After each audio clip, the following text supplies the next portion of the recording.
Her name is Tsukasa, and the young woman has been quietly standing in the background. Her teammates Keiichiro and Sakuya have potent personalities, drawing attention toward themselves. Keiichiro, the red Patranger with his intensity, and Sakuya, the green Patranger with his uninhibited enthusiasm. Now in this fourth episode of Lupinranger vs. Patranger, the spotlight shines on Tsukasa, exposing her secret. Her secret? Yes, her vice. Her weakness. What is it? Food? Drugs?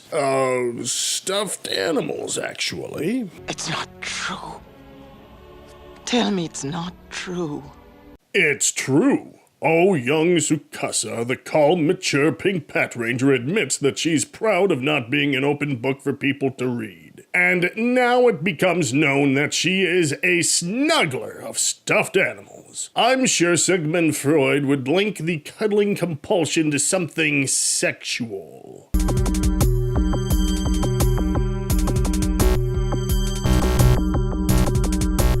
How do Tsukasa's teammates even discover her shameful secret? It begins with a missing persons case. The police Sentai can't figure out how people are seemingly being abducted from their homes, their very bedrooms even. While those of us who entertain the idea of paranormal experiences would be inclined to blame the alien greys, the disappearances are linked to something even stranger. A gangler has come to town selling stuffed sharks to people of all ages. When a person rubs their cheek against one of those stuffed sharks, they become a captive of the merchant by means of teleportation. It's actually a human trafficking scheme where the victim is being sold off for the right price. What's sick is that some of the captives are little children, and Dogranio's evil doctor is excited to perform hideous experiments on said captives. The pink Patranger also finds herself as a captive when she finally gives in to her primal urges and snuggles one of the stuffed sharks. That's a good thing. The pink Patranger was secretly recorded rubbing her cheek against the stuffed shark, letting the green and red Patrangers learn how to get to her location. Keiichiro didn't even need surveillance footage to track Tsukasa down, though. As it turns out, Keiichiro learned of Tsukasa's fondness for stuffed animals back when they were cadets. It seems Keiichiro never revealed her little secret, even though Sakuya, the green Patranger, wanted Keiichiro to reveal something personal about Tsukasa at the beginning of the episode.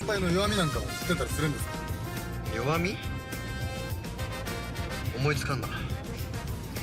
圭一郎に見抜かれるような私じゃない。